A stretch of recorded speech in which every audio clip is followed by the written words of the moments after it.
Good evening everyone, welcome to all of you. आज हम लोग पढ़ेंगे चैप्टर 8 और ये चैप्टर है एनसीईआरटी क्लास 7 हिंदी का। बिरजू महाराज से साक्षात्कार। बिरजू महाराज कथक के बहुत जाने माने चेहरे हैं और इन्होंने कथक के क्षेत्र में बहुत सराहनीय योगदान दिया है। ठीक है, तो उनके बारे में पढ़ते हैं। और भारत सरकार द्वारा इनको पद्म विभूषण से भी नवाजित किया गया था। ठीक है, सम्मानित किया गया पद्म विभूषण से इनको।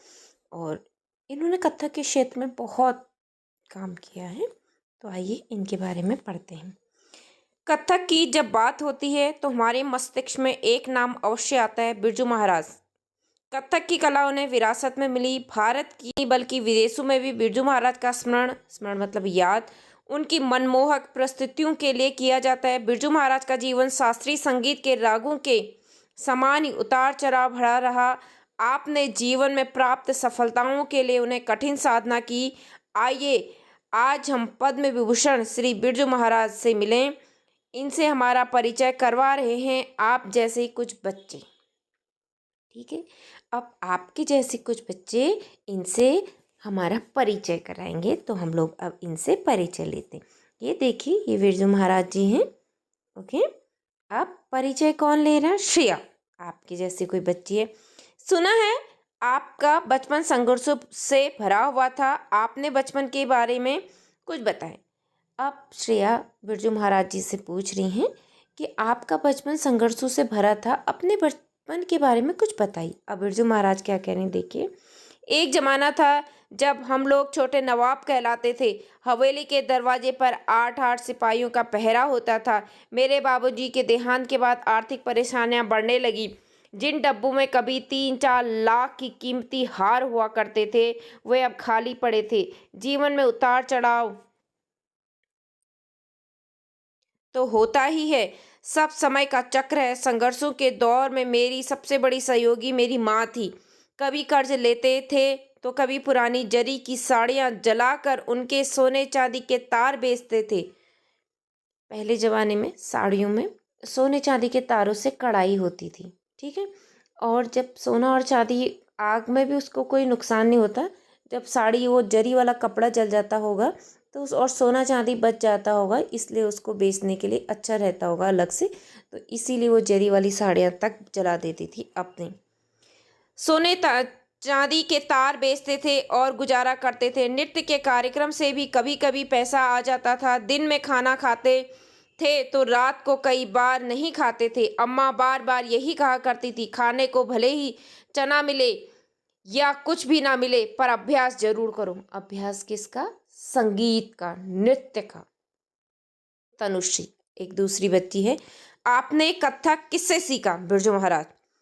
मेरे गुरु मेरे पिता अच्छन महाराज और चाचा शंभू महाराज और लच्चू महाराज थे। घर में चूंकि कथक का माहौल था, अतः औपचारिक प्रशिक्षण शुरू होने से पहले ही मैं देख देख कर कथक सीख गया था और नवाब के दरबार में नाचने भी लगा था। कथक की तालीम शुरू करते समय गुरु शिष्यों को गंडा यानी ताबीज बांधते हैं और शिष्य गुरु को भेंट देता है।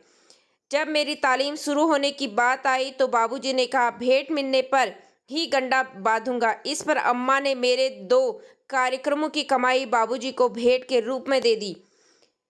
गंडा गुरु और शिष्य के बीच पवित्र रिश्ता होता है। मैंने अब इस रस्म को उल्टा कर दिया है। कई वर्षों तक नृत्य सीखने के बाद जब देखता हूँ कि शिष्य में सच्ची लगन है, तभी गंडा बांधता हूँ। तनुश्री दूसरी बच्ची कह रही है, क्या पढ़ाई या दूसरे कामों के साथ साथ संगीत और नृत्य जारी रखना संभव है? बिरजू महाराज।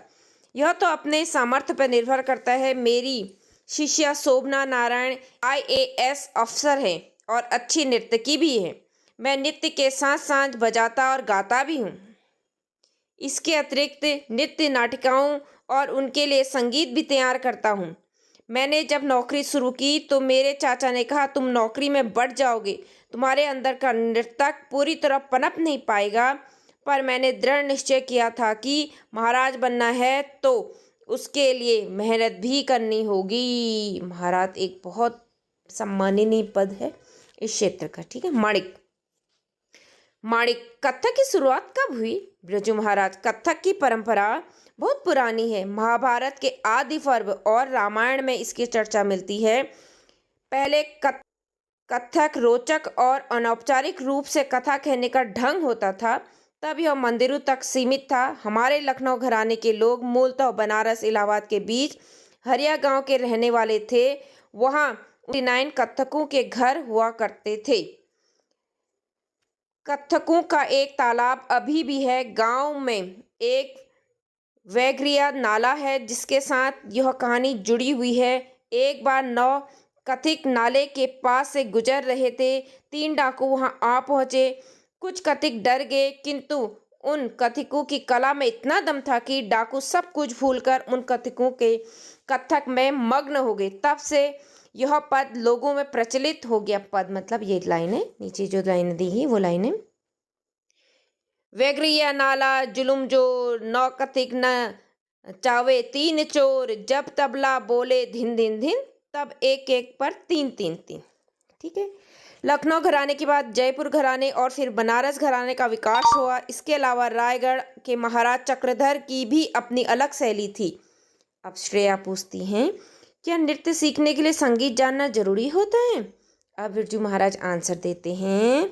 बिरजू महाराज, गाना बजाना और नाचना ये तीनों संगीत का हिस्सा हैं। संगीत में लय होती है, उसका ज्ञान आवश्यक है। नृत्य में शरीर, ध्यान और तपस्या का साधना होता है। नृत्य करना एक तरह से अदृश्य शक्ति को आमंत्रण देना है। कृष्ण मेरे अंदर समाओ और नाचो। नृत्य ही नहीं, हमारी हर गतिविधि में लय होती है। घसियार घास को हाथ से पकड़कर उस पर हंसिया मारता है और फिर घास हटाता है। मारने और हटाने की इस लय में जरा भी गड़बड़ी हुई नहीं कि उसका हाथ गया। लय हर काम में, नृत्य में, जीवन में संतुलन बनाए रखती है। लय एक तरह का आवरण है जो नृत्य को सुंदरता प्रदान करती है। अगर नर्तक को सुर ताल की समझ है तो वह जान पाएगा कि यह लहरा ठीक नहीं है। इसके माध्यम से नृत्य अंगों में प्रवेश नहीं करेगा। तनुश्री, आपने कथक में कई नई चीजें भी जोड़ी है ना? बिरजू महाराज, कथक की पुरानी परंपरा को तो कायम रखा है, हाँ उसके प्रस्तुतिकरण में बदलाव किए हैं। हमने गौर किया कि हमारे चाचा लोग और बाबूजी नाचते तो खूबसूरत थे ही, उनके खड़े होने का अंदाज भी निराला होता था। हमने उन भाव भंगिमाओं को भी कथक में शामिल कर लिया। चाचा लोग और बाबूजी हमारे लिए ब्रह्मा विष्णु महेश थे। हमने तीनों की शिक्षा को इकट्ठा करके एक नया रूप तैयार किया है। इसी प्रकार टैगोर, त्यागराज आदि कई आधुनिक कवियों की रचनाओं को लेकर भी कथक रचनाएं तैयार की हैं। तनुश्री, पर ये लोग तो अलग अलग भाषाओं के कवि हैं। बिरजू महाराज, अब जब तनुश्री पूछती है कि ये अलग अलग भाषाओं के हैं, तो अब देखिए बिरजू महाराज क्या कहते हैं। वो कहेंगे, भाषा अलग अलग होती है पर इंसान तो सब एक जैसे होते हैं। फ्रांस में एक दर्शक ने कहा, मैं नहीं जानता कि यशोदा कौन है। मैंने उन्हें बताया कि इस धरती पर सब माताएं यशोदा ही हैं और सब नन्हे बच्चे कृष्ण हैं।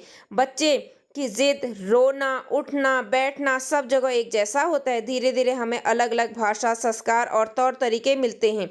चाहे नृत्य हो या कुछ और, परंपरा एक वृक्ष के समान होती है जो सबको एक जैसी छाया में आश्रय देती है। उसके नीचे बैठने वाला अलग अलग स्वभाव के होते हैं। वृक्ष के लिए बीज को बोए तो समय आने पर ही एक और वृक्ष फलेगा। वह नया वृक्ष कैसा होगा, यह इस बात पर निर्भर करेगा कि उसे कैसी हवा, पानी और खाद मिला है।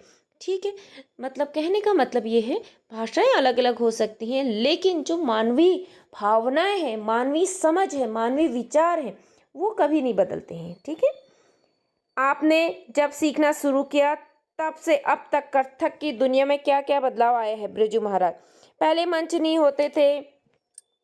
फर्श पर चांदनी या बिछाने की एक बड़ी सफ़ेद चादर बिछी होती थी जिस पर कथक होता था और दर्शक चारों ओर बैठते थे। श्रृंगार के लिए चंदन लेप और होंठ रंगने के लिए पान होता था। पहले नृतक कथा के दृश्यों का ऐसा विस्तृत वर्णन करते थे कि दर्शक के सामने पूरा दृश्य खिंच जाता था। कि जैसे गोपियों ने घड़ा उठाया, धीमी चाल में पनघट की ओर चली, पीछे से कृष्ण चुपचाप आए, कंकड़ उठाया और दे मारा। अब सिर्फ पनघट की गत देखो कहकर बाकी दर्शक की कल्पना पर छोड़ दिया जाता है। ठीक है। श्रेया, आपने गाना बजाना और नाचना कब शुरू किया? बिरजू महाराज, बहुत छुटपन से ही मैंने तबला पीटना शुरू कर दिया था। चाचा ने कहा लड़के के हाथ में लय है। 5 साल के होते होते हारमोनियम पर लहरा बजाने लगा। सबको खुश करने के लिए फिल्मी गाने भी खूब गाता था। एक बार सबकी फरमाइश पर सुरैया के एक गाने पर देर तक नाचा। बहनों ने बड़े शौक से बिंदी चुन्नी से सजा दिया। तब तक चाचा आगे, बस डर के मारे तुरंत सब कुछ उतार फेंका और छिप गया। मणिक, शास्त्रीय नृत्य और लोक नृत्य में क्या अंतर? बिरजू महाराज, लोक नृत्य सामूहिक होता है। इस लोक नृत्य में बहुत सारे लोग होते हैं। दिन भर की मेहनत के बाद लोग थकान दूर करने और मनोरंजन के लिए इकट्ठा मिलकर नाचते हैं। दूसरी ओर शास्त्रीय नृत्य में एक नर्तक अकेले ही काफी होता है। लोक नृत्य नाचने वालों के अपने मन बहलाव और संतुष्टि के लिए होता है, जबकि शास्त्रीय नृत्य दर्शकों के लिए होता है। शुरू में कथावाचक भी लोक नृत्यक हुआ करता था। धीरे धीरे अब उसकी खास शैली व रूप निश्चित होता गया तो वह शास्त्रीय नृत्य हो गया। श्रेया, इस समय भारत में शास्त्रीय नृत्य की क्या स्थिति है? बिरजू महाराज, कुछ वर्ष पहले तक स्थिति दयनीय थी। अब इसकी लोकप्रियता बढ़ रही है, पर शोर वाले नृत्य संगीत नृत्य का भी खूब प्रचलन है। मैं सबसे यही कहता हूँ वह संगीत सुने देखो, लेकिन अपनी परंपरा की गहराइयों को समझो, अनुभव करो। तनुश्री, कर्नाटक और हिंदुस्तानी शैली के संगीत की तरह क्या दक्षिण और उत्तर भारत के नृत्य में भी अंतर है? बिरजू महाराज, कथक, भरतनाट्यम, कुचिपुड़ी, कथकली, मोहिनीअट्टम, उड़ीसा, मणिपुरी ये शास्त्रीय नृत्य की प्रमुख शैलियां हैं। संगीत और गाने के ढंग का अंतर तो है ही, इसके अतिरिक्त भी हर नृत्य की अपनी लय और भाव भंगिमा है। कथक की भाव भंगिमा दैनिक जीवन से ली गई होती है और भरतनाट्यम में मूर्तियों से। भरतनाट्यम में दोनों भावों का इकट्ठा प्रयोग होता है और कथक में बारी बारी से। उड़ीसा और मणिपुरी में कोमलता है, कथकली में ओज है, कथक में दोनों है। कथक में गर्दन को हल्के से हिलाया जाता है, चिराग की लौ के समान। इसी प्रकार उंगलियों में भी बहुत धीरे धीरे हिलाई जाती हैं, जैसे घूंघट पकड़ने या घूंघट उठाने। उंगलियां जरा जोर से हिली नहीं कि चाचा जी तुरंत टोकते, घूंघट उठा रहे हो या तंबू? ठीक है। मणिक, खाली समय में आप क्या करते हैं? बिरजू महाराज, खाली तो होता ही नहीं, नींद में भी हाथ चलता रहता है, मशीनों में मन खूब लगता है। अगर मैं नर्तक न होता तो शायद इंजीनियर होता। मशीन व यंत्र खोलकर उसके कल पुर्जे देखने की जिज्ञासा होती है। तुम्हें जानकर हैरानी होगी कि मैं अपने ब्रीफकेस में हरदम पेचकस, दूसरे छोटे मोटे औजार रखता हूँ। कभी अपना पंखा फ्रीज ठीक किया तो कभी और मशीनें। बेटी दामाद चित्रकार हैं, उन्हें देख देख कर पेंटिंग बनाने का भी शौक हो गया है। प्रायः रात 12 बजे के बाद चित्र बनाने बैठता हूँ। जब नींद से आंखें बंद होने लगती हैं तो ब्रश एक तरफ रख देता हूँ और सो जाता हूँ। पिछले 2 वर्षों में लगभग 17 चित्र बनाए हैं।